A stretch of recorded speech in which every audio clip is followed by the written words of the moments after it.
Hello, Hannah. How are you doing? Hello, I'm good, thank you. How are you all? Think we're fine? You just missed the most interesting part of the evening. Yeah. I hope not. Oops, did I say that? Charles, we don't normally let him out. Excellent. So we've got 15 on the board there, and so we're just one of those plus the 3 here, or 4 here.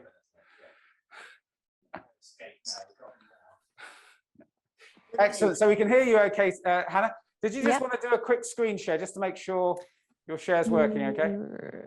Host disabled participant screen sharing. Yep. So we just need to let you in. Can you make her a co-host, Chris?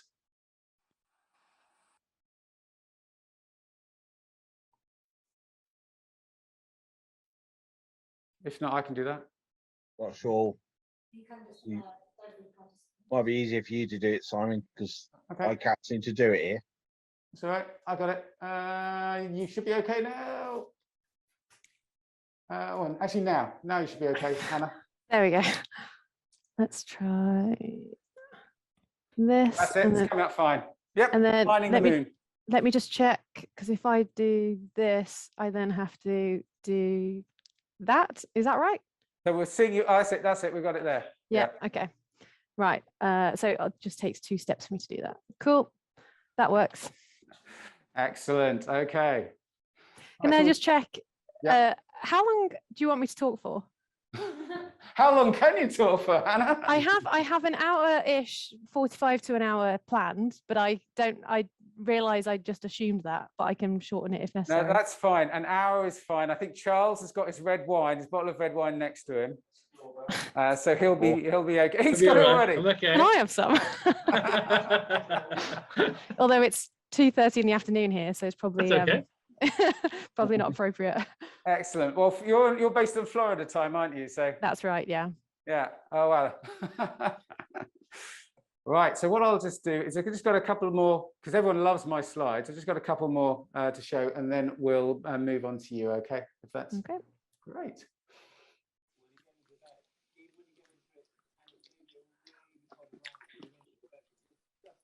So just as we're sort of gathering people together, so another 5 more minutes. Okay, so welcome everyone. Winter's definitely here, but we're a busy old group, and you'll probably see that our coordination team has got a bit stronger over the last couple of months. And as of this morning, we've got 68 members within the society. Hello. Thank you for joining us, Camilla and Prim, as ordinary officers, and thank you for Chris, Jonathan, Mike, and myself for continuing the support to keep things going. And if you need anything from us and need to contact us, then either hello at Bath Astronomers, get us via direct messaging or whatever, or drop us a note on Facebook or whatever channel you prefer, really. Yeah, although I've got to say, this photo is approved. The previous photo I displayed was not approved. So shared observing events, we'll continue through the winter months to try out different sites, just to sort of see how light pollution's changed over the last few years, etc., and sort of to mix it up as well. But we'll sort of have some common areas. So Moncton Combe, now that we've got the observatory up and running, it would be foolish not to utilise it. So we'll do a number of sessions there.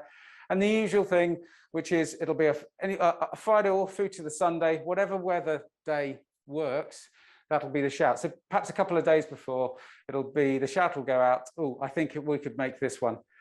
So just watch the email trails and express an interest, and then you'll find out which particular day is being picked. Okay, so hopefully that works for you, and we'll just keep going through. And if there's particularly good conditions or something particularly wonderful happening, we'll probably do midweek shouts as well, but it depends how much your boss loves you on that one. Outreach events, we are very busy with the Museum of the Moon. We've got 9 sessions booked with them, where we're walking around underneath the 7-meter diameter moon and talking about Oh gosh, how icy Shackleton's bottom is. What other things? What other innuendos are there? Well, there's lots, but finding Graben, fault lines on the moon, all that kind of stuff. The history of the moon. And we've also got 2 telescopes up on the roof, on the top of the tower of the Abbey as well. So we've got groups going up there as well. So we're doing that on Sundays and Mondays all the way through this period. Either book in or help out as a volunteer. We've got 11 people from our team actually volunteering. So it's absolutely smashing. And in terms of general outreach, we've got Hacefield School who've asked us to come along and do one of their after school clubs in a week or so's time, or just maybe 2 weeks' time. But we've got a number of schools that are sort of seeing our Facebook posts and things like that. And especially sort of, a lot of them are trust-based. Other schools in the trust are saying, oh, you do this. Can we have your details? We'll get back to you. So we've actually had lots of the, can we have your details? We'll get back to you. So that's good. And we'll just have to see. And of course, next year we've got Herschel 200. So there'll be lots of preparation that the museum's doing towards the celebrations or commemorations of the 200th anniversary of William Herschel's passing. Okay. Oh yeah, and I didn't mention it. Bath Abbey is so impressed by the volunteers that they want to make us a bit of a regular. So we'll have to see. If we're too exhausted, then we can't. Now, we haven't got a talk until we've got Dr. Tim Gregory, who's coming along in January. He'll be joining us via Zoom. So we'll have a similar hybrid approach as we got tonight. And he's talking about meteorites, which is his love, his joy. So we're looking forward to that as well.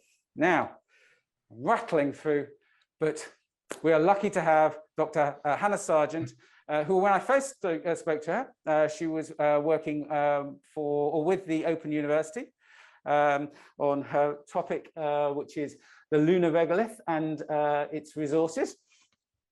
And since we spoke, because that was a long while ago, wasn't it, Hannah? Oh, you're on mute. You're Yeah, mute. just a little while ago. Yeah, if you ask someone to do a talk a year in advance, it's hard to say no, really. You're like, yeah, I've got plenty of time. And yes, since then you've moved, not just academic institutions, you've moved country. So, yeah, I just felt like a bit of sunshine in my life, so moved to Florida. so was it Milton Keynes you're in before? I was in Milton Keynes, not quite the same holiday destination as Orlando, but still a great place to do research. Excellent. And it's been quite a busy year sort of since we spoke, or actually around the time we spoke, because there has been a lot of interest in the moon with everything that Artemis is planning, and sort of your research into how to extract the good stuff from the lunar regolith, so you can actually build bases and things like that and actually have a colony there, was your forte. So the BBC must have been very interested in you. Yeah, it's funny now, I'm like their go-to moon person. So whenever there's some random moon, like Wolf Moon or whatever, Hunter's Moon, it's like, oh, let's speak to Hannah. I'm like, it's not really what I do, but sure. But yeah, it seems like the place, I feel like I'm in the right place at the right time. This research is really kind of a hot topic at the moment. And it's only going to get hotter, I suppose, with, I know Artemis has been delayed a year, but they're still tracking for 2025, aren't they?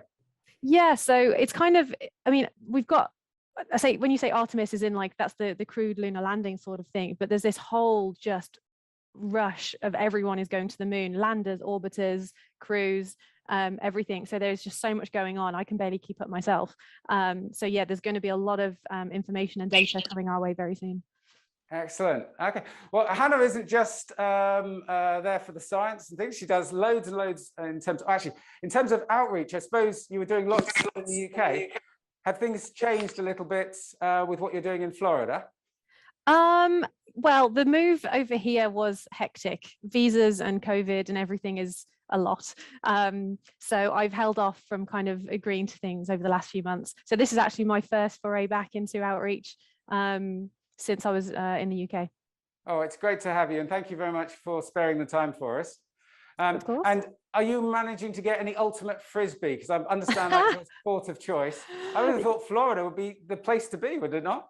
Yeah, it's actually pretty good. So I'm already been playing in frisbee leagues. I love a lot of sports. I do track and field and ultimate frisbee, and yeah, made plenty of new frisbee friends out here. I'm actually dog sitting for a frisbee friend of mine this evening, so life is swell. Excellent. So with your expertise, all I can do is hand over to you, Hannah. We're in your hands for the next hour, and thank you very much. Thank you, Hannah. Excellent. Right, let's see if I can share this screen. Okay. Right, are we ready? Is that looking good? That's looking good. Cool. I've just quickly changed the title to what you said it was, because I realize I forget what my titles are sometimes. Okay, so I'm going to be talking about the moon and its resources. And yes, I'm currently based here at the University of Central Florida, which does a lot of planetary and space science here. There's a lot of exciting things going on. So yeah, let's get stuck in. So let's do a brief introduction. So I'm going to be starting off with a bit about me and kind of how I ended up here doing what I do. And then I'll introduce the topic of ISRU, or In-Situ Resource Utilisation. It's this whole concept of resources in space and using them and why. And in particular, the focus on lunar water, so water on the moon. And then I'll begin with a brief history of water on the moon and its discovery.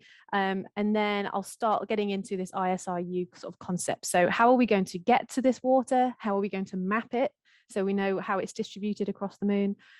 How we might extract that water, and then how we might utilize water and other resources in general, because water is not the only resource.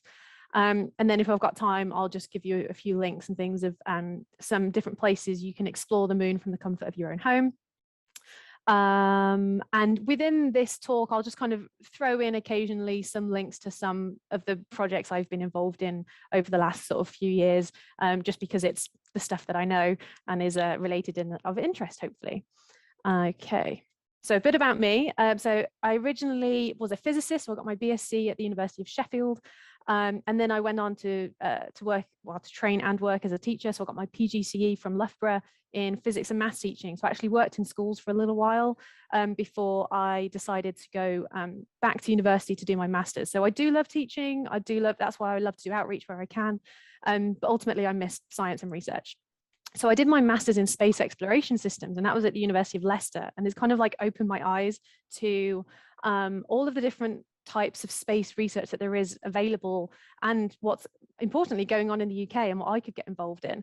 Because I only ever thought you could do physics and astrophysics. It's kind of like the standard topic combination, but there's so much more out there. And this is where I was introduced to the idea of resources in space and how we might use it to support space exploration. And that's when I ended up finding this PhD project at the Open University. And for those who don't know, the Open University, yes, okay, they teach undergraduate and master's students through remote learning courses, but there is actually a campus. There is a research campus based in Milton Keynes, and they do a lot of planetary and space science there. They're involved in a lot of missions. That's why you see a lot of collaborations between the BBC and the OU and a lot of their documentaries. So I worked on an instrument that will be heading to the moon in a few years' time, and I'll talk a bit about that in the talk. And then in terms of the research that I'm doing and particularly interested in, it's mostly space resources, as I've mentioned, but in there as well, I'm also involved in a few different projects related to dust mitigation. So that means basically the lunar dust is actually really quite harmful. It's very sharp, it charges, so it can stick to things, and it's actually quite a problem. So we need to find out ways to protect our equipment that we send to the lunar surface. I'm also interested in sustainable space exploration. Okay, if we're going to look at resources in space, everyone kind of gets a bit, oh, do we really want to be doing that? That sounds like quite dangerous and harmful, like sort of politically, economically, et cetera, et cetera. So I'm interested in the policies that we can develop to make sure we don't make the same mistakes on the moon and in space that we've been making here on Earth. And then linking into that is a little bit to do with the philosophy of space science as well, and how we approach the development of missions and instruments. Okay, so back to the moon. Well, let's start with the moon. So the moon, I assume we have lots of different kind of levels of interest and knowledge here. So I'm going to just start from the basics just in case. So this is the face of the moon that we see all the time. This is the near side. And you can see that the moon is mostly made up of two types of material. So we've got this lighter grey material and this darker grey material. So the lighter grey is this is the oldest material on the moon, and it's the original sort of crust. So when the moon formed, it was following this impact with a planet sort of the size of Mars with the early Earth. It caused a lot of debris, and that eventually coalesced and formed into this ball of rock that we call the moon. And when it was still cooling, so it had so it was molten for a while, and a lot of the heavier elements sunk deeper into the middle, and the lighter elements rose to the surface. And as that surface cooled down, those elements solidified into certain minerals that are rich in, say, aluminium and calcium, and that forms this crust that we call, it's anorthositic for the geologists among us.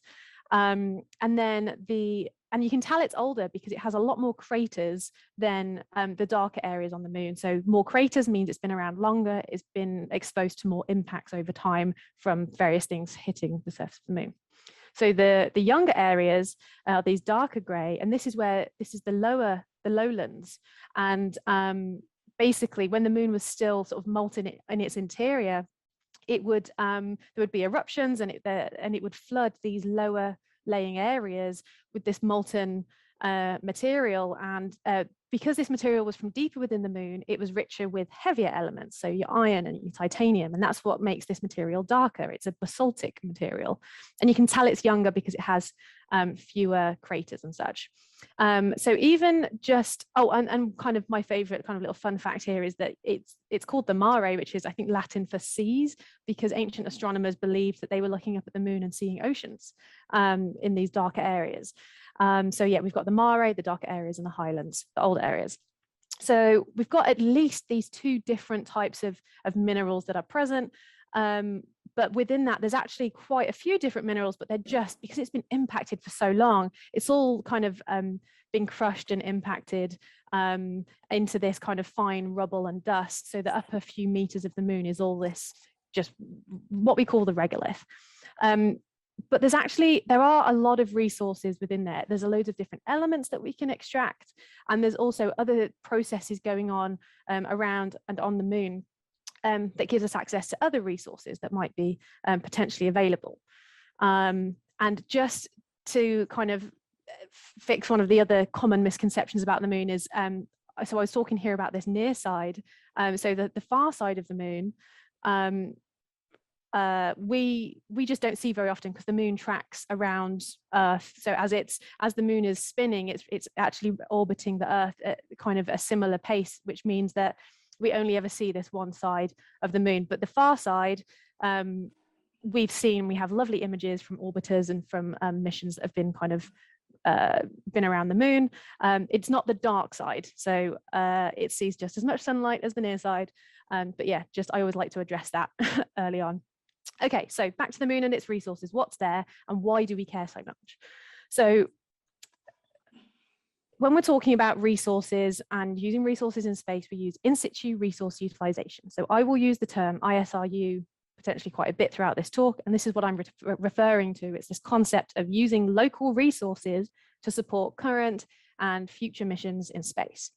And to begin with, I'm going to start with explaining why we care so much about resources on the moon. So, I think, can we mute someone? Anyway, so we've got here a sketch of a gravity well. So gravity wells tell us how much energy it takes to escape the gravity of an object. So compared to comparing the Earth and the moon, Earth has a much bigger gravity well because it takes a lot more energy to escape its gravity. So that means we need huge rockets to get to the moon. Actually, I'm just going to get my pointer options. Can you see this? Here we go. So this is why it took a huge rocket to get to the moon, but only a small one to get back. So launching everything that we need in space from Earth takes a lot of energy. So if we want to go on longer missions or further missions, it requires a lot more fuel, for example, to escape Earth's gravity. So if we could produce the resources that we want on the moon, we could use much smaller rockets. We could actually use much less fuel.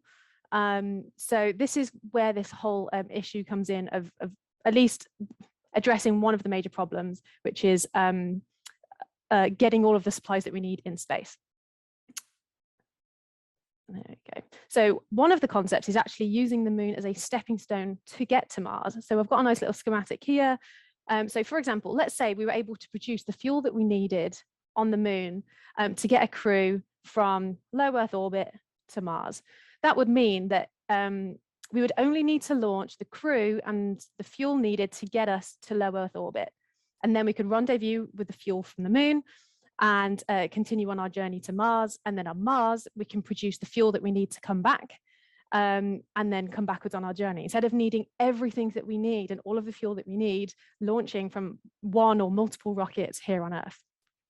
And we're not talking, it doesn't necessarily need to be fuel. It can be other things. It could be building materials or whatever, but fuel is kind of one of the major issues that we're facing. And one of the most common and easiest to access rocket propellants is hydrogen and oxygen. So hydrogen and oxygen are like particularly resources of particular interest. And hydrogen and oxygen, you may also know, is found in water, H2O. So that's why there is such an interest in water on the moon. Because if we can find water, we can make propellant, and that means we can have some sort of self-sustaining sort of pit stop on the surface of the moon. So in terms of where this is going, kind of the bigger picture, here I've got an image from the Global Exploration Roadmap. So this is created from a coalition of various space agencies around the world, and kind of like the general focus of where we're heading. So we've got low Earth orbit, LEO here. We've got our International Space Station and future space stations that might be around here. But then heading towards the moon, we're looking to build the Deep Space Gateway, which is effectively a space station around the moon. This can help us kind of a way station as well for crew. Instead of going from the Earth to the moon in like a single shot missions, we can have the gateway as a sort of halfway point. And we're also looking at doing some resource prospecting missions. So this is helping us effectively find where these resources are, where do we want to be targeting our bases and our landers, ultimately leading to some crewed surface exploration. So yes, we are going to be sending humans back to the moon, but it's not just to go and land boots and whatever. We are looking ultimately to have some sort of sustainable base there one day. And then ultimately this will lead to some missions further down the line, looking at heading onwards to the goal of having humans on the surface of the Martian surface. So the things of particular interest in my field of work are these resource prospecting missions, getting the resources we need to support crewed surface missions, and ultimately getting the resources that we need to support missions to Mars. Okay, so I'm going to be focusing mostly on lunar water here, as it is the most kind of most imminently required resource, and also we need it in such large quantities. So originally, we thought the moon was bone dry for quite a long time. There was no evidence of water in Apollo samples for many years, at least not until technology was able to detect it at kind of very, very small levels, but not in anything meaningful. These samples from Apollo were collected on the near side, near the equator, and yeah, not really any meaningful amounts of water. There's also, again, for the geologist, no mica, clay minerals, or hydrous iron oxides, and all that means is there's nothing there that was formed with water present. So if water is present, we tend to find these sorts of materials. And also there's no water alteration found. So by that, I'm talking about liquid water here. So as an example, here we've got some images, really zoomed in images of a lunar basalt. So this is some lunar material from Apollo 14. And then we've got this Hawaiian basalt, and they look really, really similar. And this is because the Hawaiian basalt is really fresh. So it just erupted, nicely cooled, hadn't had time to interact with any water yet. And so we end up with very similar looking materials. However, there are areas that could potentially collect frozen water. So what I've been talking about so far is liquid water. Okay, there's also no atmosphere for liquid water to be stable. So we're not expecting to find any liquid water, but there is potential for there to be frozen water. And that's because of this interesting scenario we have going on with the Earth, and comparing the moon to the Earth. So the Earth is on this axial tilt.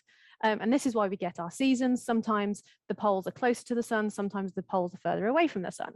Whereas the moon, its tilt is really quite small. And what this means is that the sun when you're in the polar regions, the sun is always low in the sky. It's not like the sun is always set or the sun is always high. The sun is always low in the sky at the polar regions.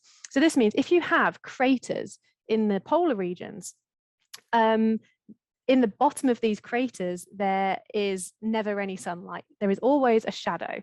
So it creates these things called permanently shadowed regions, or PSRs, as they are commonly described. So what you end up with is, over the course of its orbit, you end up with areas of illumination in the crater rim, but within the base of these craters at the poles, they never see sunlight. So these are our PSRs, and because they never see sunlight, they are extremely dark and extremely cold, and that means that they act as cold traps.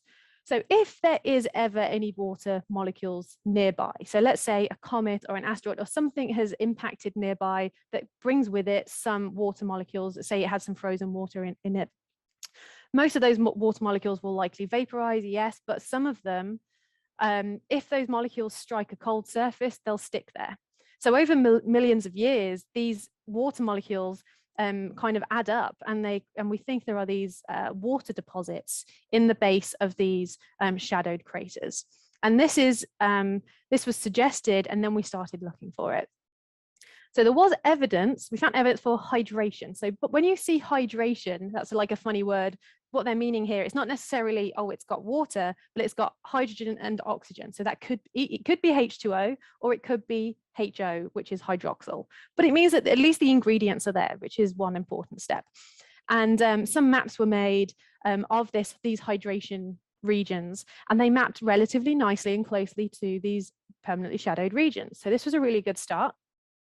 But there's actually many other remote sensing activities that have been done looking for this water. So the Lunar Reconnaissance Orbiter has done wonders for this search for water on the moon. Based on various different kind of instruments that they have, they've measured an increase in hydrogen, which is important in these areas looking for water. They've looked at the temperatures and found that they are stable and suitable. Well, they are suitable for stable water to be there and remain there. Some reflective measurements have been taken, which suggest that the surface is potentially frosty. So lots of evidence telling us there could be water there. So next up, we have this really interesting, I find it really interesting, this mission, the L Cross Impactor. So they basically sent this empty rocket stage into a south polar crater. And what was ejected from that was, well, they measured what was ejected from that with this trailing or this shepherding spacecraft, and they detected water vapor in the plume. So that was the first time instead of it being remote sensing, it was actual detection of water that was in one of those craters. But we still haven't sent missions to the poles of the moon in terms of landers or rovers or anything like that. Most of our missions have been near side and near side equatorial, because it's just easier to communicate with Earth. You've got this direct line of sight. Heading to the poles is difficult. Communication becomes slightly more of an issue. And also you have like these extreme environments that you're dealing with. But one important thing to note, because you hear talk about water on the moon quite a lot, but there's actually another source of water. You can literally find the ingredients for water everywhere on the moon. So if we're talking about H2O, we want the oxygen. Oxygen is found in about 40% of lunar rocks is actually oxygen. So these molecules are everywhere, but they're bound very tightly in these minerals. So here's some of the common minerals. Doesn't really matter kind of much about their structure or their names, but basically, if I write out their chemical ingredients, there's plenty of oxygen in all of these. So these are some of, like, I guess, 4 of the most common sort of minerals you can find on the moon. And ilmenite is one in particular that I'll talk about later on. This is one that I've worked with. So lots of oxygen available, but how do we extract it? That's something else that we need to think about. Now, the other part of H2O, hydrogen, there's actually hydrogen, again, everywhere on the moon. Hydrogen is a proton, and protons are constantly falling to the moon because of the solar wind. So the solar wind is bombarding the moon with various different things, namely very energetic particles, but included in that are protons. And they're basically raining down. And when they strike the regolith, these protons combine with an electron to make hydrogen. So there's this hydrogen across the surface of the moon. But It's not as important as the oxygen. So hydrogen is what, 16 times lighter than oxygen. Did I say that? Yeah, hydrogen is super light anyway. So if we want to bring hydrogen from Earth, it's not that challenging. Oxygen is the one that we're really kind of interested in because it is so heavy. So we want to be producing that in situ. So which one are we going to choose? So we've got frozen polar water. Let's look at the pros and cons. So if we're targeting the poles for our water source, the benefits are there are large deposits, or at least we think there are. We're still working out how those deposits are distributed and how much is there. And it's relatively easy to release from the regolith. You know, we can just, most people are thinking about just heating it up to extract this water. But conversely, these areas are extremely cold. That's the whole point, right? So if they're super cold, we're talking as low as 30 Kelvin, so minus 240 or whatever it is, degrees C. So we need to have, if we're going in there, we need technology that can survive that environment. And also the environment has, you know, it's the whole point is it's in permanent shadow. So how are we going to power it? So we need to be able to access energy in order to perform extraction at these sites. And also these sites are at the bottom of craters. Craters are not easy to traverse. Generally, we don't like our rovers on planetary surfaces to go over more than, say, 15-degree slopes. So if we're heading down crater walls, we need to make sure that we find ways to keep our equipment functioning safely. Now compare that to getting water from dry regolith. So if we want to just get the ingredients from the regolith itself, some of the pros are that we can make water anywhere on the moon. We don't have to go to these particularly dangerous environments. So there are fewer limitations on accessibility for our equipment, but often extracting this material, extracting the oxygen from minerals requires a lot of energy. They use chemical reactions that are often very complex and require a lot of equipment. And they may need additional resources, like sometimes they need additional chemicals to actually do this extraction technique. So there isn't one clear-cut way of how we're going to get water on the moon, and I don't know if there ever will be. I think it's going to depend on where we're heading, what we want to achieve, how long we're going to be there for. So there's basically lots of different ways that people are investigating to produce these resources that we need. Okay, so next I'm going to talk about how we might get to these water resources. Now, in particular here, a lot of these things I'll be talking about relating specifically to the frozen water. So that's what I'm going to talk about here. Now, if we're heading to the polar regions of the moon, we've never actually been there before, right? We've not driven around, we've not like handled this icy regolith before. We don't know what it's like. We don't know its mechanical properties. We don't know whether rovers are going to sink into it, whether it's going to be a hard surface. We don't know much about it. And this is a very similar problem to what happened during the Apollo era. So during Apollo, they didn't know how strong the soil was. They didn't know what they had to design to make sure that this lander didn't just sink irretrievably meters into the soil because they thought it was super fluffy, which was a genuine concern. So one of the things that they did, at least during Apollo, was they looked at Boulder Tracks. And this is a project that I've been involved in, so I kind of wanted to throw it in here. So they actually, here we've got an image from 1967 on the surface of the moon. You can see a boulder track on the surface of the moon. Now, boulders often, people will ask me, why are there boulder tracks on the moon? There are actual, moonquakes. These are a thing that can dislodge rocks and send them rolling down slopes. There are impacts that constantly kind of strike the moon and can cause things to dislodge. So that's how we get these boulder tracks, and their tracks last for a long time because there's no erosion of, there's no fast erosion from, say, wind or rain or anything like that. So by taking measurements of these boulder tracks, they were able to estimate roughly how strong this soil was. And this helped kind of give a bit of a sanity check to the Apollo engineers, but they still didn't really know what the situation was going to be like. And this is why the Apollo landers have such wide footpads and why their legs were particularly long, because they didn't know how far they were going to end up sinking into the soil. Now, we're using we have used a similar technique to kind of estimate what is the material going to be like inside these permanently shadowed craters. So we actually went back to this boulder track technique. So I was involved in this project looking or trying to hunt for boulder tracks in or around permanently shadowed regions. So this here is a boundary of a permanently shadowed region. So around this point where my mouse is going here, beyond this point here has been classified as a permanently shadowed region, so it will never receive sunlight. And we saw boulder tracks going into these sorts of regions. And using some absolute wizardry of image processing from one of my colleagues, we're able to look inside these regions, and we can see these boulder tracks going into the permanently shadowed region. And we were able to take measurements from that, and at least from our calculations, it's looking like these PSRs are actually slightly stronger than the other areas of the moon, than the Highlands and the Mare and the places where the Apollo rover engineers have been, where the Apollo rovers have been, sorry. So this is really promising, because a lot of people have been concerned that that this polar regolith is going to be really soft and fluffy. There's still a long way to go. We still need to send missions in there and find out for sure, but at least it's promising. It's not like the boulders just sink and disappear as soon as they go inside. So it's looking like we can access these regions. Okay, now I'm going to move on to mapping the moon's water resources. So we know, or we're pretty darn confident now, that there's water in the polar regions, but how is it distributed? Is it just a frosty layer on the top? Is it frost distributed throughout the soil? Is it chunks of ice? Is there a layer of solid ice? Or, you know, how is this distributed? There's lots of different ideas, but until we land, we don't know. And that's why we've got a number of prospecting missions, we call it, heading to the poles to examine some of these regions.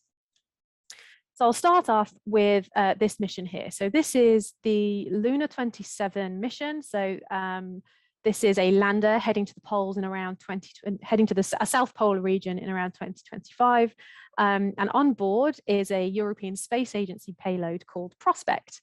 And Prospect is made up of two main components. We've got Proceed, which is a drill, and Prosper, which is a sort of miniature sample analysis like laboratory. So yeah, this is a joint Roscosmos and ESA mission, South Polar location. And the main goals really, at least from a Prospect perspective, is looking for frozen water and also making water from the regolith. So it's going to address both of these sources of water, which I think is super exciting. So in terms of searching for water, it's going to collect samples. So we've got a drill. It's going to collect some samples and heat it up to a couple of 100 degrees C, and then see if they can detect water vapor with the onboard mass spectrometer. So this mass spectrometer is what's been built. Well, all of the sample analysis Prosper is being built at the Open University. So yeah, the goal is to detect water vapor with a lander on the moon. So this will be a first. But then, I mean, I say that there's a lot of missions going to do something similar in the upcoming years, but all of these results are necessary. And then in terms of making the water, this is where my research comes in. So this was actually my PhD thesis, was developing this sort of experiment. So with one of these collected samples, or hopefully multiple collected samples, we want to heat it up to about 1000 degrees C.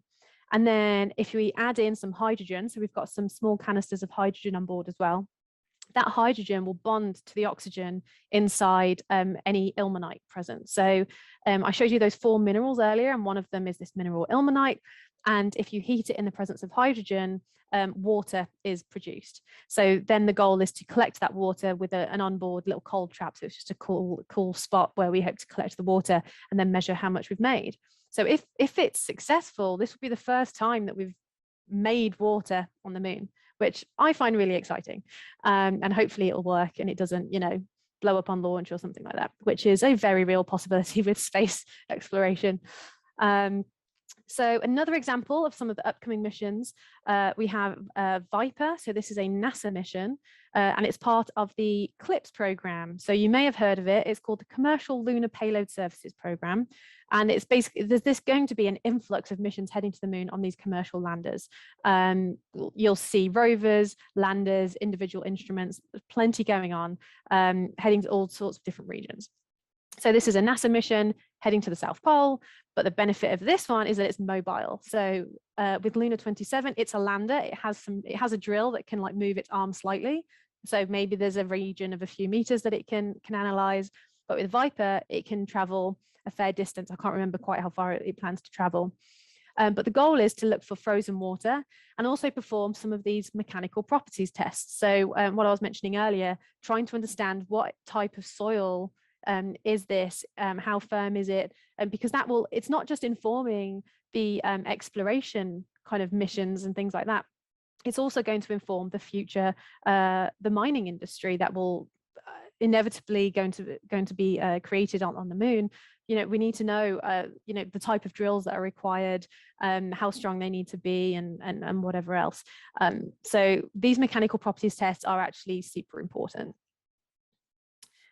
So in terms of how Viper will search for water, it's going to be drilling into the soil and analysing the dirt pile that's sort of produced next to it, and then detect vapor from the drill cutting with a mass spectrometer. So if there is any frozen water present, they're hoping to measure that with the onboard mass spectrometer.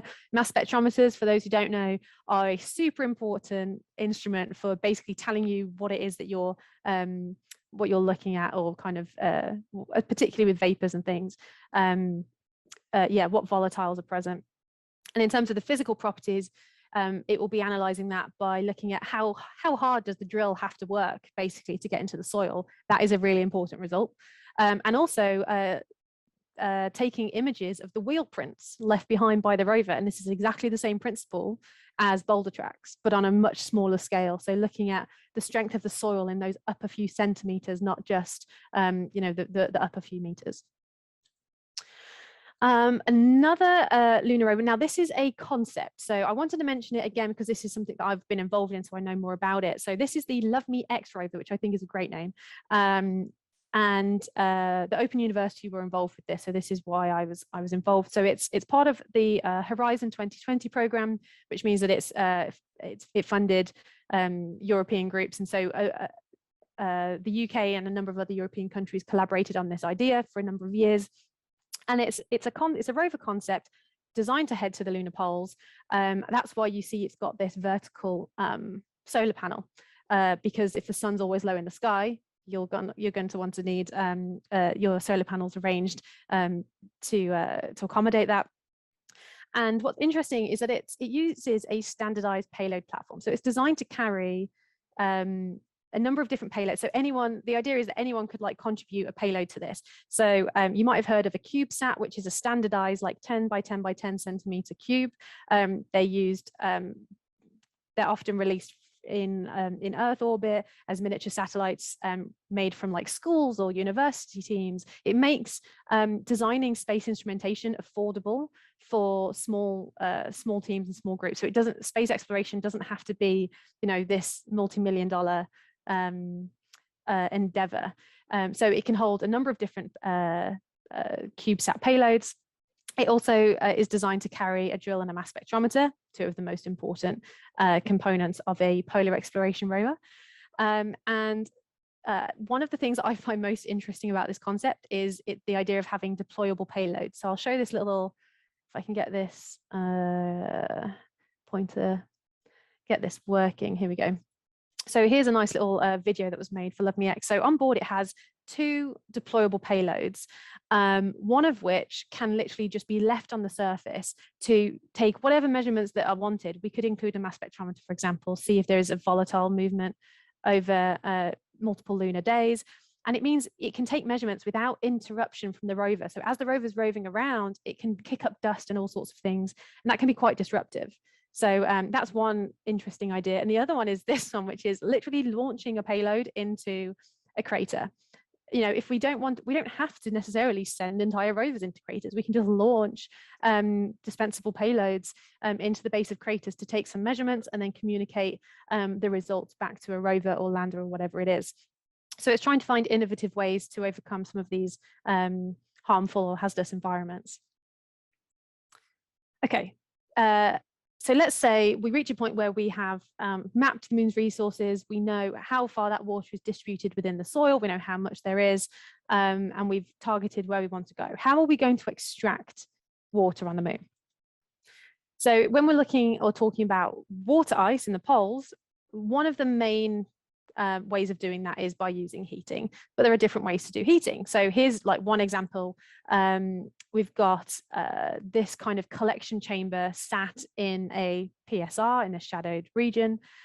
We've got this this large mirror reflector here. So what would happen is, oh, let's get my pointer back.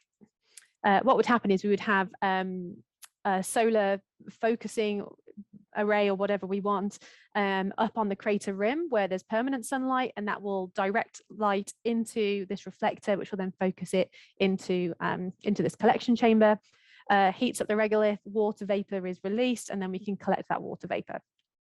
But we can either use direct solar heating, we can use electrical heaters, or microwave heating. There's a number of different teams looking at using microwave energy to heat up the regolith and extract that water. Are there other ways? Could we use nuclear? Is that, nuclear energy effectively produces heat. So it has been considered. Nuclear is kind of taboo in space, but it won't be forever. People hear nuclear and they think disaster, we're going to burn everyone. But if we can make things safe, then this is a viable option. Okay. But in terms of getting to this point and having this stuff operational on the moon, we have to do a lot of testing on Earth. Now, we can't just take Apollo soils, the precious Apollo soils, and burn them or do whatever we want on a large scale. That's just not going to happen. I had to ask very nicely for the tiniest micrograms or milligrams of lunar soil to test my experiments on. But if we want to test large scale equipment, we need to use simulated lunar material. And this is actually a really important process that is being considered by people all over the world. How best can we replicate the soil? Because the thing is, the moon, the lunar surface is created in this environment that we just do not have here on Earth. We've got these materials that actually they do vary from materials that are formed here on Earth. They are crushed up and they are so fine and so sharp because they are constantly being bombarded by meteorites and asteroids and things, and there's no erosion, so we don't smooth down these grains. They are permanently very sharp, and because it's a vacuum environment, it means that we don't get gases and volatiles in between the grains, so actually they're very sticky and cohesive. So yeah, lunar material is actually really hard to replicate, but there are lots of teams working on it. One of which is the Exolith lab, which is actually based here at the University of Central Florida. So I work a lot with the simulant team here. Oh, this is my light goes off if I don't wave my arms. So yeah, there's a lot of technology demonstration that is going to be required here on Earth before we start bringing everything to the lunar surface. So that was the frozen water, but then how about extracting the ingredients of water from the dry regolith? So there's a few different ways of doing that. One of them is a solid gas interaction, is what we call it. This is where we get a reactive gas to extract the oxygen from the regolith. So this is the same experiment that I did with the Prospect payload. So this is where we reduce ilmenite with hydrogen to produce water. A friend of mine actually did this nice schematic to kind of show this process. So let's say we have ilmenite going into our reactor, which we find on the moon, hydrogen, which we could mine on the moon, we could bring with us because it is so light. We heat them up in an oven to 1000 degrees C. The water that is produced from that, we collect a cold trap or a cold finger, and then we can use that water. And then what's produced or wasted, depends how valuable you find it. We have iron and titanium dioxide or rutile. And these could be actually useful materials. Iron is a useful material. We can make various different construction materials and whatnot from iron as well. So that's one example of how we might extract oxygen.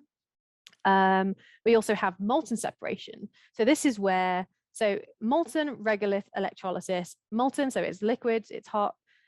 So we heat up our regolith till it melts, and then we put electricity through it. And when you put electricity through it, it literally separates the different ingredients. So depending on what temperature and how much electricity you put through, you can separate iron, oxygen, titanium, aluminium, whatever you want. So this is a really exciting idea. It works everywhere on the moon. It doesn't matter what your ingredients are. You'll just have to tweak like the process, the temperatures and so on. But it requires a lot of energy because you're literally melting rock. So this is one of the projects that I'm involved in here at UCF. If you want to reduce the temperature a little bit, there's a similar process called molten salt electrolysis, and this means that you put the regolith into like this salt mixture, this liquid salt, and again perform the process. But that means that you have to bring this mix with you, so it has its pros and cons. The final one, which isn't really recommended, is pyrolysis, which is literally heating everything to such a high temperature that it turns into a vapor. Imagine turning rock to vapor to separate metal and oxygen. Not worth it, but theoretically that's an option. Now, another important step that you need to think about when looking at sort of mining resource and so on is something called beneficiation. Bit of a mouthful. It's basically refining your samples, refining your material. So instead of just taking, because it's the regolith is just this mix of everything on the lunar surface. So let's say we just wanted ilmenite, or we just wanted olivine, or whatever it is that we need. You can actually separate the material first, and then do your chemical reactions or whatever it is that you need to do. Or let's say you needed a certain grain size, you only wanted to do this, it only works well if it's really, really fine or really, really large, whatever. So there's different ways of separating materials. You can separate it based on density, how electrostatically charged you can get it, how it responds to magnetic fields. There's loads of different ways you can do this. For example, you can use a cyclone to separate more dense and less dense material. So when we're talking about extracting materials, there's actually many steps that you might need. You might need 3 beneficiation steps and then 2 extraction steps. So it gets messy and complicated, and there are people working on all of it. Lots going on. But ultimately, this is kind of what we could end up with. This is like an artist's impression of where we might be going. This could be an extraction setup in a PSR. We could have some solar arrays up to the high enough level where you get this permanent illumination right at the top. It's quite a fun kind of setup, because you end up with like permanent shadow at the base of a crater and permanent illumination at the top of the crater. And then we'll have some rovers that might be doing some mining or what's the word, or mapping out where the deposits are. Might have a landing pad that has been created over here at the back. Loads of different cool setups that we might find ourselves in working on the moon. Okay, utilizing the moon's resources. So this is where I wanted to just kind of briefly mention some of the other resources available, because we've talked about water a lot, but there's a lot more going on. So resources found in lunar regolith. This is a table that I put together for my thesis, and it's I've got all of the different elements that we can find in the soils, not just as solid aluminium or carbon dioxide gas or whatever, but it's in there. The ingredients are there, and then how we might use some of them. So as an example, silicon, we could actually end up making. It's been suggested we can make solar cells on the surface of the moon. From the material there one day, if we end up having all of these. This is way in the future, but it's possible. We've got some of the ingredients that we need to sustainably perform lunar agriculture and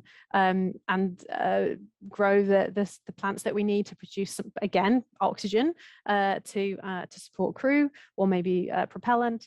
There is thorium and uranium on the moon. Is there enough interest to pursue space-based nuclear power? Maybe. And then again, I've talked about hydrogen, oxygen, and then together water in terms of rocket propellant, but aluminium as well. There's other types of rocket propellant, and aluminium is a key ingredient of some of that. So there's lots. We see this ball of grey rock in space, but there's a lot there, and we can use it in lots of different ways. And one that people often forget is the regolith itself is literally a resource. It's a building material. So there are teams looking at 3D printing the regolith to make roads, habitats, landing pads, all sorts of different things. So this is definitely something that is real and is going to happen, 3D printing of the soils. So here we have, an artist's impression of a future moon base. So we'll have solar cells, we can have some greenhouses, we can use the regolith to protect the habitats because the radiation environment on the moon is quite extreme. So we do need to protect crews. One way of doing that is covering bases with regolith. Another way is actually to live in lava tubes. So these are basically caves on the moon. And they are training astronauts to propel down caves because it's a very real possibility that we might be abseiling into lava tubes on the moon because they might be our habitat one day. So this is a potential moon base, and then looking ahead even further, living on the surface of Mars. This is again artist's impression of a Martian habitat. Very similar concept, but we would actually be using slightly different techniques potentially to extract resources on Mars. So at the moment, there's the first ISRU experiment is on the surface of Mars. In fact, it's called MOXIE, and it's turning some of the carbon dioxide in the atmosphere into oxygen. It's just a demonstration, but yeah, that wouldn't be possible on the moon, but it is possible on Mars.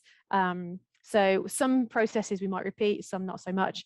But honestly, for those who've seen or read The Martian, it's actually very scientifically accurate. A lot of what he does is quite reasonable.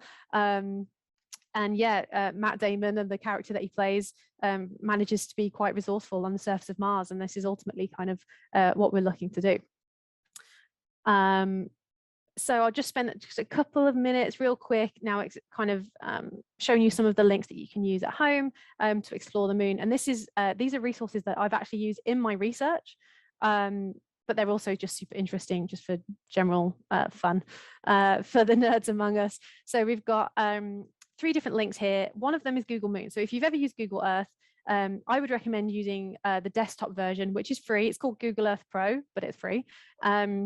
And basically, you can't see this particularly well, but near the top of the screen, there's a little planet. And if you click on it, there's actually, as well as Google Earth, you've got Google Moon. I think there's Google Mars and various other things to play around with. And they have some old, they've got some old images of the surface of the moon overlaid. So you can zoom in on different areas. They've got links. There's so much in terms of Apollo, there is so much there. So looking back in time and looking back on the moon, Google Moon is great. Loads of videos, links, fly-throughs. They've got astronauts giving summaries of some of their expeditions and things, which is really fun. LROC Quick Map. So I mentioned earlier the Lunar Reconnaissance Orbiter. So the Lunar Reconnaissance Orbiter camera, or LROC, all of the images, because it's still running, LROC is still up there taking images, and these are literally the most up-to-date images of the moon. They are super high resolution, they're beautiful, and you can actually, this is what I used to do my Boulder Tracks study, and you can look in and zoom in on just some incredible images on the moon. You can look at you can even see if you're able to work it, and I'll explain more about it shortly. You can see like Boulder rover tracks from the Apollo missions and things, and you can see it. So if anyone ever questions, have we actually been to the moon, I can just show them the latest images from LROC and just shut them up. And finally is another great website called Moontrek. So these have got some of the most up-to-date images, but not across the whole moon. They've kind of focused on areas of particular interest with these high resolution images. But what's really great is they've overlaid them with the 3D topographical data and to create like a 3D moon. And this type of technology is going to be used, or if not, is already used in astronaut training. You can plan traverses and then put on, and you can produce virtual reality fly-throughs if you do have a VR headset. And you can create your own traverse of where do you want to explore the moon. And it's not just, oh, like a game. This is actual, these are images. This is actually what it would look like, which is really cool. So I did like a walkthrough of how to use at least Google Moon and a quick map, I believe, and some of the cool features that it has. So I've got a video, an introduction to exploring the moon from home. I did it for an outreach event a couple of years back. But yeah, I share these links everywhere because I think it's just people don't realize just what is out there for you to go and explore. Yeah, so I shall leave it at that, I think. Yeah, so thank you very much for your time. Please, any questions, send them my way. and I'll stop sharing my screen. Excellent. Thank you for that, Hannah. Thank you. You definitely enjoy your subject. Oh, yeah. Yeah, So- I'm enthusiastic. So since the Open University, what's the University of Florida got you doing? So I'm working on a few different projects. I'm doing molten regolith electrolysis. So we're melting some of the simulant that we make at Exolith, the simulant lab. So we're melting it down and looking at, separating the materials and trying to kind of understand those processes.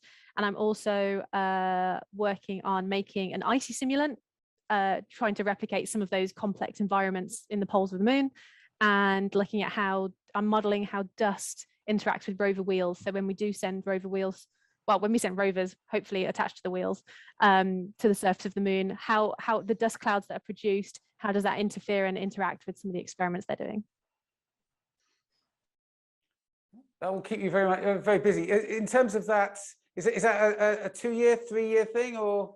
Yeah, so I'm here for 2 years. So I'll be here until summer 23 is the plan. Yeah. Excellent. What questions, people can unmute themselves. What questions do people have that they'd like to ask Hannah? I'm sure there must be lots. Oh, okay.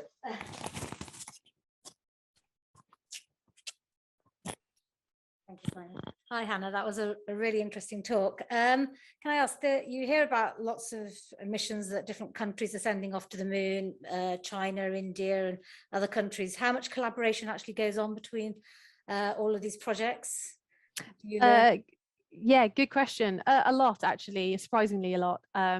Space research is very collaborative by nature. Some countries prefer to work with certain countries without going into much more detail than that. But ultimately, working with experience now working within Europe and within the US, it's kind of great because we get to work with everyone ultimately. I found with the commercial missions coming up, some places and teams like to be, oh, we are the first from this country to do it, and we're first from this country to do this. But in terms of the science side of things, we definitely really enjoy collaboration. And do you think that once we actually start landing on the moon and trying to get some of the resources from the moon, do you think there's going to be issues with everybody wanting to use particular sites and issues around that? Yeah, and this is so I get asked this quite a lot because it is a concern and it's a completely valid issue that comes up quite a lot. And because of that, I've got more of an interest in the policy side of things, because we are moving way quicker than policy does, which means that we're heading to these places without kind of regulation. And that is scary because it means people can do whatever they want and there aren't consequences. There are different groups everywhere working on developing, addressing space law. So space lawyers, which I think is such a cool job, are working on a lot of this at the moment. The Artemis Accords, which you may have heard of, is one step towards addressing this. So it's this idea of not going, don't go where other people have landed because you'll interfere with kind of what they're doing. Basically play nice in space, but the Artemis Accords definitely have an American-centric view, and so certain nations haven't signed on to that. So yeah, it's still being worked out. I am concerned about it, but it is, but people are doing what they can, is kind of where we're at. Yeah.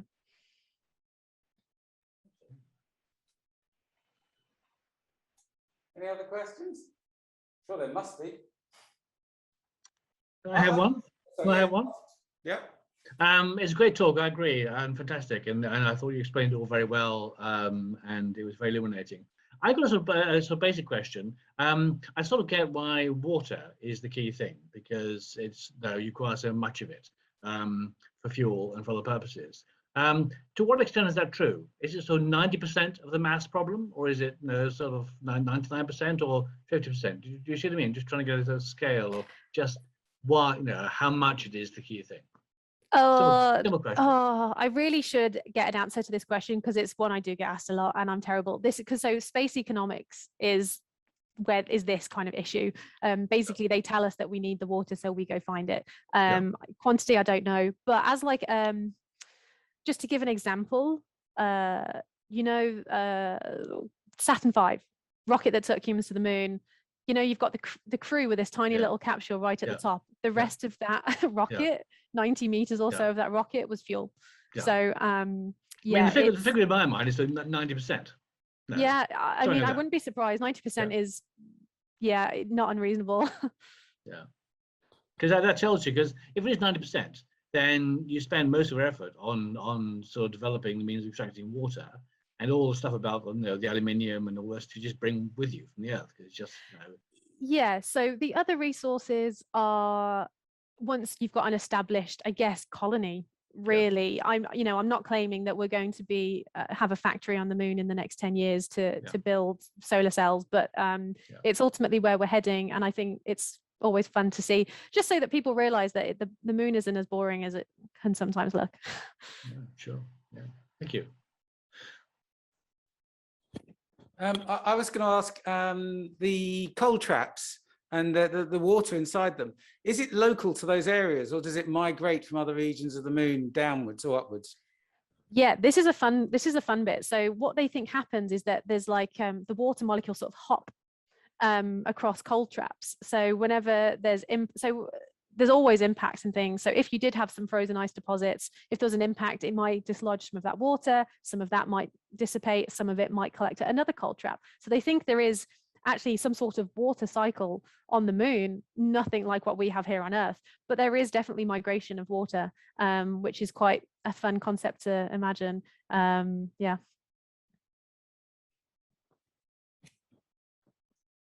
Excellent. Any other questions? Are you all keen to get up there? No. To drive somebody else doing? Your robotic bulldozer through the regolith to get all the materials you need. Can I have a question that goes back to Premier's good question, which is the business about, sort of the legal constraint? Because one big issue we had from a different talk, I think, was a business about the crater of the South Pole of the Moon, where you got, the permanent darkness. And that's one particular place. So supposing you had, 2 or 3 different nations, who wanted to have missions going in there. I mean, how imminent is that problem? As long as space exploration is in the hands of scientists and space agencies, it's not a problem, because everything's done on good faith. We've never had to question it before. Really? But as soon as people go because they've got the money to, and they can do what they want, then and have no thought to the impacts of their actions, then suddenly we have issues. So that's where policy needs to hurry up. But space agencies are political bodies. I mean, NASA is a political body. The Russian European Space Agency is political in that it needs money, but apart from that, these agencies are not going to do. The agencies themselves, I don't believe, would do something that bad. But you can see that particular example is an area where, I mean, is there currently competition between different national agencies for that particular spot? Not people. So actually, I've been involved in a number of like landing site selection processes, and often it's not like, oh, we want to go to this location. So a lot of the missions I talked about, I mentioned they're going to a South Polar location because there's like a bunch of different places that are of interest, that have different things that would be of interest to go and explore. So it's not like there's only one place to go. If it does get to that point, then it will be an issue. But it's not like there's a shortage of places of interest. So I think that's why I don't currently see it as a problem. It's like the American Wild West. Oh, don't. That doesn't end well. No, just there were people there, of course. Yeah, hi. You, apart from pure science, you highlighted at the beginning of the talk one of the drivers could be a launch for future missions to Mars. I just wondered what other drivers there were, and I'm thinking in particular of global warming or climate crisis on Earth if they're driving forces for these missions as well? Yeah, so I actually ended one of my talks once. They told me I needed to bring back into my talks why people should care. And the only thing the main thing, well, that's not the only, but the main thing I could think of is that, well, if everything goes to pot here, then we need to have somewhere else to go. We need to be that we are explorers. We always are looking for the next frontier and so on. I believe that we will anyway, because from an interest and a human point of view, I think we will be exploring and become an interplanetary species. It is the next step. I think, yes, things are pretty disastrous here on Earth. I don't think that means that we should give up on Earth. But yeah, because the other places are far less habitable than our current location anyway, that's for sure. And sorry, it's the dreaded subject of funding, though, in that sense, is apart from, again, pure academic work, is there funding because of missions to Mars or funding because of environmental issues? Not currently. No, I don't think there is that link yet. I don't think we're at that point. Yeah, it's interesting linking the whole global warming thing and the funding thing often links better to Venus, because Venus is just an accelerated greenhouse effect. So you'll see a lot of links there in terms of links between the two planets, but not so much. Yeah, I also don't think we're going to be terraforming Mars anytime soon. So yeah, if we're looking at moving on to greener pastures, they'll actually be red, dry, arid, unpleasant pastures.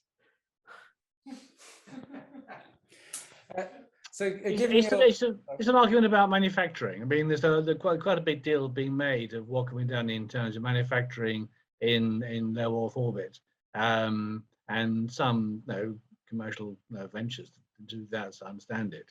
But presumably, manufacturing the moon means you've got some raw materials there. Is that a plausible sort of other resource, another reason for going there? Yeah, it's definitely, so we're working quite closely as a research community with the engineering mining community, because there isn't a lot of overlap here.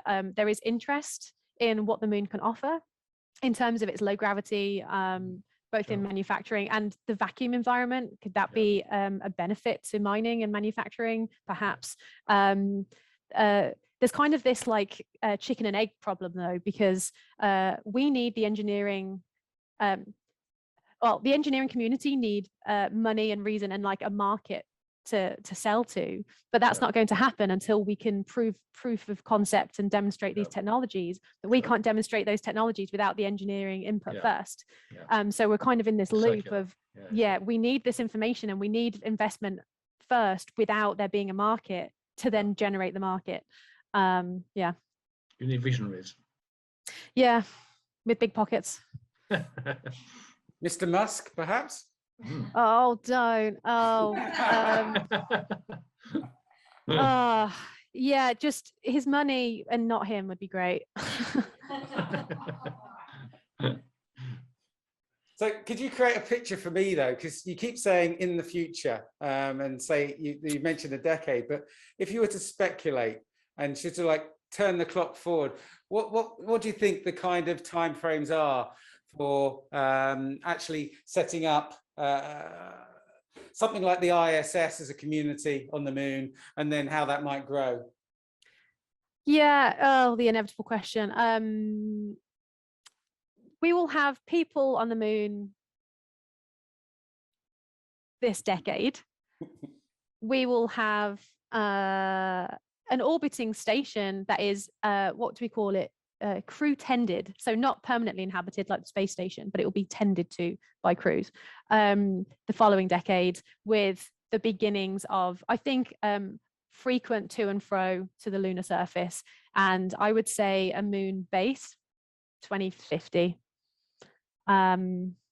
Things are slow, but then things can change so quickly. It really, the idea of having this commercial input and the private industry involved is still very new to the space industry. So I don't know what impacts that's going to have, good or bad, in terms of the development. Yeah. Okay. So Camilla, your juniors, they'll be just coming up to the right age to be on the moon then. Yes, absolutely. I want to say thank you because you've spoken so much about, I teach up to 11 years old, and we do a big project about making a base on the moon that will then go on to Mars. And we mentioned the MOXIE machine. We've got kids building habitations in the lava tubes. So it was really nice to hear you mention all of that as being kind of the direction it might go in. So thank you. Oh, of course. No, it's great to see space exploration taught at primary level. It's not easy. A lot of teachers shy away from it, actually. So I love to see it. And they could be the Martians. They could be the people who go, which I think is super cool. Thank you. Are you agnostic, Hannah, about where they land, or do you have some favourite spots? Are you a polar person? Is that we have to go to one of the poles, or where would you set up? So, I mean, I haven't actually mulled on it that much, but I have been subject to people and groups and research which have got, you know, their favorite places. One in particular is Schrödinger. So that one's quite fun. They've got, it's near the South Pole. It's got debris from the South Pole Aitken Basin, which is like the largest impact on the moon. So could be interesting material that we find there. And they have a little vent from a pyroclastic eruption, which is effectively this molten material erupts pretty violently and cools and quenches super quick. So you get these glass beads. Yeah, so there's just like interesting, there's a lot going on in Schrödinger, I think, that could be of interest. So other asteroid or meteor impacts on the moon, do they have different resource profiles and things? Would you land in different places for different things? Yeah, so there are areas which will have be more iron rich, or be, for example, uranium and thorium. It's mostly how those areas were formed in terms of the just moon formation in general. But there have been speculation that there might be, you know, chunks of iron in places where an iron-rich meteorite struck the surface if it was large enough, and so on. So maybe, I don't think we'd be able to find anything in meaningful quantities to really change where we go. Excellent. Oh, another one from Prim.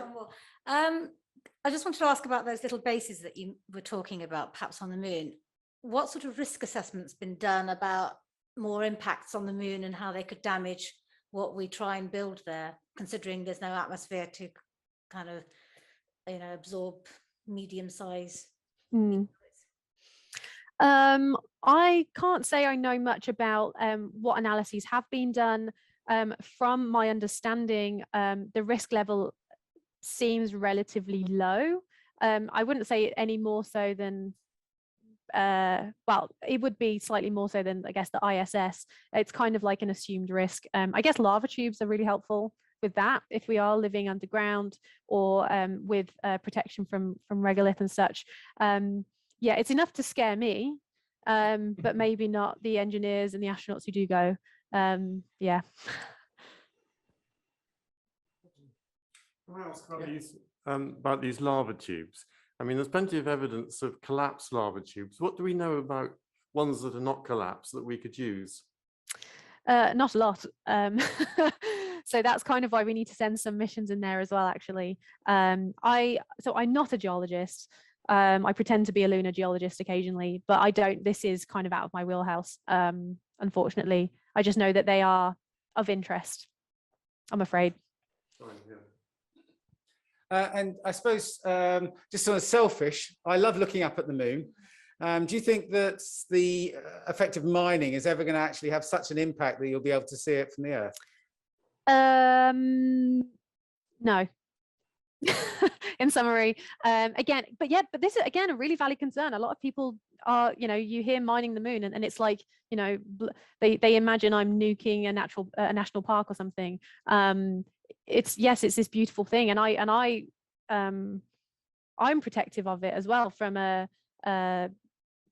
just a general like appreciation of nature kind of point of view. I don't think it will be on the scale that will ruin the view per se. Excellent. Well, I look forward to it. Are there any final questions before we say goodbye? Hello. I didn't know if you can hear me. I can hear you, Dr. Gafford. Did you have a question? Oh, yes. I was thinking is very interesting. Obviously, the moon has always played an important part in Arabic poetry and in all of an exotic subject for us. But looking a bit more realistically, even looking at the Earth, and you see the Antarctic, the southern, pole, the Antarctic, and the whole political tension between China, US, and I wonder whether something of equivalent to that would happen in due course in the moon, unless there is an international agreement of honorable agreement between these nations, and so that to protect that. We already have been hearing, I just saw a headline the other day about people or a rocket hitting a satellite as an as a defense thing. So one worries. Yeah. So there is something called the International Space Treaty. It is outdated, and the reason why everyone was happy to sign it at the time was because no one was really living and working in space.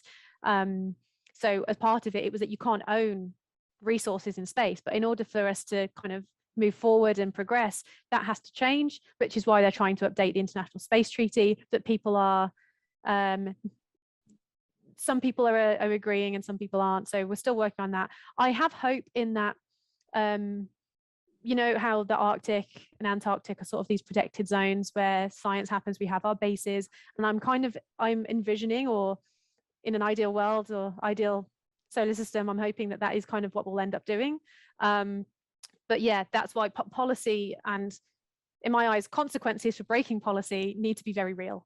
Otherwise, no, what's holding people accountable apart from their morality? So yeah, I'm hopeful, but I wouldn't be surprised if people do stupid things, because people do stupid things.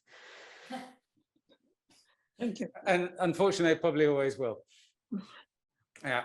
But hopefully the majority win out, and we have something that not only we can look up into the sky, but we can have our radio telescopes there. Yes. And seeing as we're not going to have much Elon Musk again, we're not going to have much bandwidth come future. So let's hope those big radio telescopes on the moon have the water supply that your studies are actually going to make sure they've got.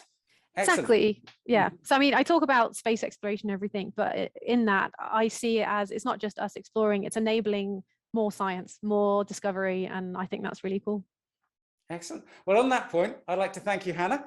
Amazing talk, and thank you for giving up some of your day over in Florida.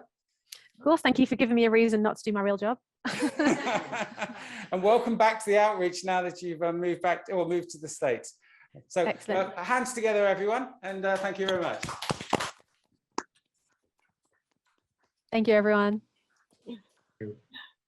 Thanks, everyone. There'll be loads of emails and things going around about just life, the universe, and everything, what we're up to. Feel free to join us at Bath Abbey on Sundays and Mondays, but not this Sunday. There's something different going on there at the Abbey. But just drop us an email on hello@bathaastronomers.org.uk if you've got any questions. Alternatively, we'll see you come January, but we hope to have a bit of a social in January time, I think. So before the January talk. So watch this space. But thank you again, Hannah. Thank you, everyone, for coming, and we'll speak to you soon. Thank you. Yeah.